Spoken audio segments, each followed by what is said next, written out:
Olá pessoal, bora falar então um pouco sobre algumas perspectivas de preço, como o mercado tem enxergado a Raizen, também alguns projetos que podem impulsionar, especialmente a entrada de receita. A gente aqui está falando desde projeto de mobilidade elétrica através dos seus pontos de recarga, utilizando suas redes de abastecimento.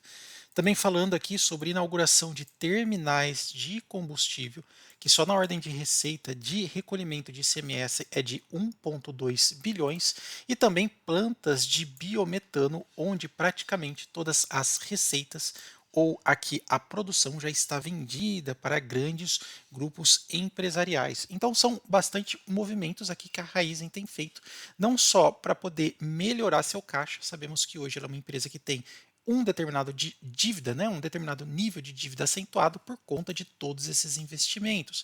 E tudo indica que a desalavancagem está acontecendo, uma vez que esses projetos agora começam a trazer receita para a empresa. A gente vai observar especialmente uma matéria recente aqui da própria XP, que fala que ainda há uma pressão negativa em torno das ações da Raizen. Então, só fazer uma pausa, caso você seja novo aqui no canal, não esquece já de clicar no botão de se inscrever, e se ao final do vídeo você achar que esse conteúdo é relevante para você, não esqueça de dar aquele joinha através do seu like. Muito bem, então vamos dar uma olhada aqui nessa notícia recente, até assinada pela própria XP. Aqui fala que a prévia, né, operacional, traz uma perspectiva de queda em relação, né, às cotações, especialmente em razão aí dos preços, né? Olha, segundo o analista, aqui está o nome dos dois analistas, apesar da estratégia da companhia de carregar maiores estoques de etanol se mostra assertiva, os volumes do quarto trimestre foram inferiores às estimativas.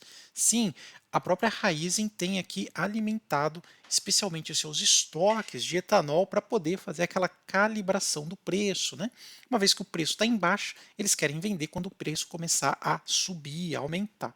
Até mesmo aqui continua a matéria dizendo que ela fechou o ano aqui de 23 e 24, período de abril a março, com moagem recorde de 84,2 milhões de toneladas, uma alta de 15%. Os resultados foram obtidos no ciclo em que o Centro-Sul do Brasil, a principal região produtora do país, teve uma moagem recorde com uma alta anual de 19%, né? Olha só que interessante. Então a parte operacional dela bem legal aqui. Os resultados de etanol abaixo das expectativas, os analistas afirmam que isso afeta negativamente o EBITDA, ajustado em 10%. O relatório também nota que os volumes de açúcar estão 31% acima das expectativas, enquanto que os preços ficaram 12% abaixo. Então, tem muito estoque e os preços aqui diminuíram. Pois é, isso aqui a gente falando de açúcar.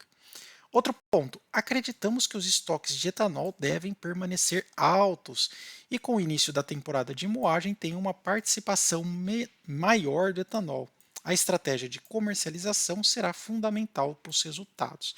Também ela estocou muito etanol aqui, então depende muito do fluxo aqui de trade, né, de venda aqui desse etanol a mercado.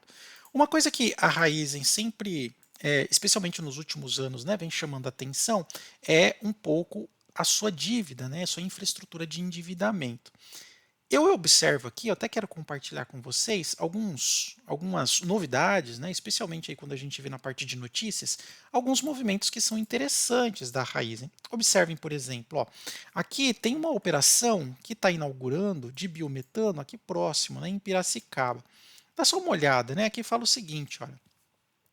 Ela está inaugurando, né, investindo 300 milhões na obra, é um espaço de 300 mil metros quadrados e até fala a matéria, olha, isso daqui é de biometano, tá? Um combustível de baixo poluente. Olha lá, a sua produção já está totalmente vendida antecipadamente para a Volkswagen, setor automobilístico, e também a Iara, setor de fertilizantes, né? Pois é. Então, lá, a Raizen quer produzir de forma expressiva a sua pegada de carbono, né, reduzir, seguindo uma tendência global. A planta de Piracicaba terá dois processos separados, um abastecido por vinhaça, com matéria-prima, e outro por torta de filtro, isso mesmo, né? Ambas são resíduos da produção de etanol de primeira e segunda geração. E caso você não conheça, lá, o biometano tem o potencial de reduzir em mais de 90% as emissões diretas de gases do efeito estufa.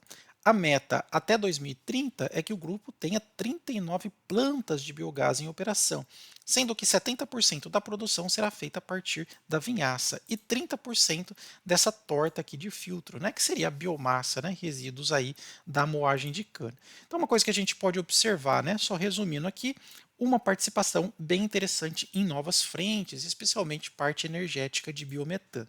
Querem ver outro? Também a parte aqui de portos e terminais de combustível, né? A gente sabe que a Vibra é uma importante empresa desse setor de comercialização e distribuição, e a Raizen também está lá, olha, especialmente aqui, né, num ponto que é tão importante no Porto de Santarém. Só de ICMS, isso daqui vai trazer 1,2 bilhão.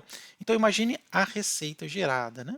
Outra coisa também importante, Estado de Minas fecha acordo para expandir infraestrutura de mobilidade elétrica e escolheu a Raizen aqui, até a sua própria marca, né, Raizen Power, como uma marca dedicada só para poder fazer o abastecimento em diversos pontos, né, de recarga. Ó. A meta da Raizen Power é implantar ou implementar cerca de 1.000 estações no Brasil até 2024. Né? Então, isso daqui também trazendo mais e mais receitas.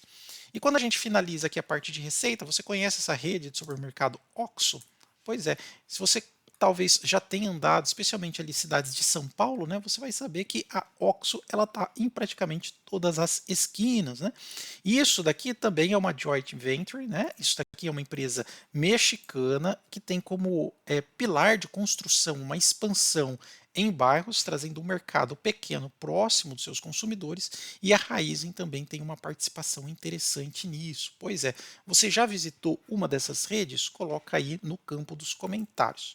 Tudo isso para a gente dizer que, de acordo aqui com a perspectiva dos analistas, é uma ação muito assistida, né?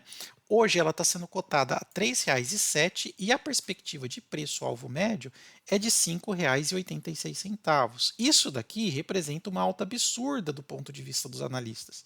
Né? Olha só que interessante. A recomendação deles é fortemente de compra, uma vez que as cotações estão em baixa.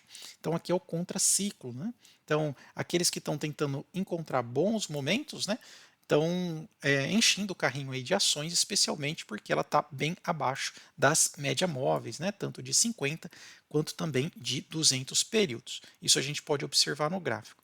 Outra coisa interessante é uma empresa que vem até que pagando um dividendo interessante, né, aproximadamente aí na ordem de 5, 6%. Quando a gente olha um pouco para os seus descontos, a gente consegue perceber algumas coisas interessantes. Ela está um pouquinho cara do ponto de vista de ágil, o que, na minha modesta opinião, tá, não é tão caro assim, porque é uma empresa com muita infraestrutura. Ela está abaixo daquele 1,5 de Benjamin Graham, né? Beleza. Outra coisa também, o PL dela não está tão esticado, uma vez que ela é um pouco tecnologia, produtividade e energia, né? Então, 7,96 não é tão caro assim. É uma ação que está zigue-zagueando bastante nos últimos 12 meses, haja visto que ela está praticamente estável. Subiu, desceu, subiu, desceu, subiu, desceu. Últimos 12 meses, 0,3%. E cotação atual, 3,07. Dividendo interessante, já está naquele nosso número mágico de 6%. E essas oscilações abrem espaço para aqueles que buscam investir em bons momentos, empresas boas e baratas, trazer boas entradas. Lembrando que ela tem um patamar de preço aqui na ordem de R$ 4,00, R$ 4,00, R$ 4,00. E agora, né, depois que ela meio que zigue-zagueou e fez essa estabilização de preço, preço médio aqui na ordem de R$ 3,50, R$ 3,50 e agora um pouquinho abaixo aqui, margeando os R$ 3,00. Qual é o seu preço médio? O que você tem feito? Mais uma vez, ressaltando, na minha opinião, como que uma pessoa que está no mercado desde 2018 e também sou engenheiro de produção de formação, a Raizen hoje trabalha no estado da arte, é uma excelente empresa com excelentes investimentos. Ela está controlando as suas dívidas através de financiamento de novos projetos, ela é pioneira no etanol de segunda geração, energia e geração de energia por biomassa e também redes de distribuição e comercialização. Eu vejo a Raizen como uma excelente empresa para o futuro. Mas eu quero saber também a opinião aí de vocês. O que vocês acham da Raizen? Se você investe nela, se te incomoda a quantidade absurda de ações que ela tem no mercado, especialmente por ser preferenciais, né, código 4, sem abrir o controle do capital para os acionistas, né, da empresa. Queria aí que vocês comentassem o que te deixa confortável ou desconfortável em relação à Raizen.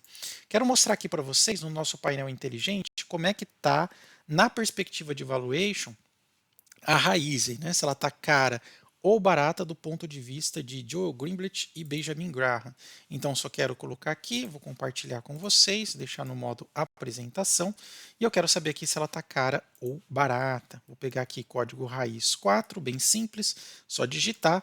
Então, olha só que interessante. Para a Graham, está barata porque você tem um excelente retorno de investimento, preço sobre valor patrimonial está baixo e o PL também com bons dividendos.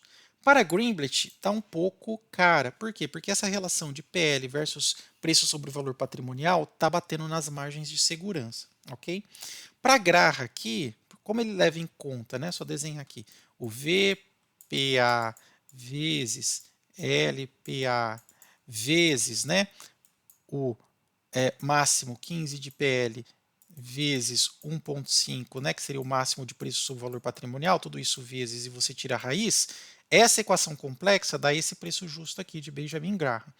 Está um pouco fora do que os analistas vêem, tá? Mas isso daqui é o cálculo do preço justo de Benjamin Graham. Então há um descenso entre cara ou barata. Mas se você achar que está um pouco complexo, está uma zona cinzenta para você investir em raiz 4, não tem problema.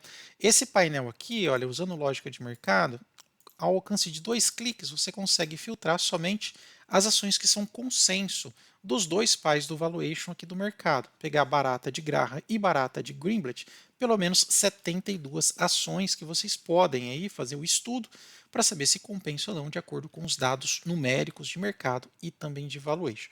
Vou deixar o acesso do painel aí para vocês, tanto no campo de descrição quanto também no campo de comentários, tá bom? Voltando, então, só para a gente finalizar aqui, dando uma passada nos valuations que a gente pôde observar, o ROI de fato está muito interessante, né? Deixa eu só apagar aqui e voltar de novo. É uma empresa que está dando um retorno acima de 2 dígitos. O que incomoda um pouco é a questão da dívida que está alta sobre o patrimônio líquido. Então, tomem cuidado um pouco com essa dívida. A gente sabe que ela está meio que tirando um pouco essa dívida, porque já está trazendo para patamares mais aceitáveis entradas de receita e novos projetos, mas quando a gente bate o olho aqui nesse valor aqui, assusta um pouquinho, ok? Parte de dividendos, ela tem também no seu CERN, na sua forma, né, no seu estatuto, forma de distribuir, tanto é que nos últimos 5 anos já está beirando aquele número mágico de 6%, ok? Pessoal, coloca aí se você investe, que é uma análise mais profunda de Raizen, e se você gostou do vídeo, não esquece de deixar aquele like e se inscrever no nosso canal. Até mais, tchau, tchau.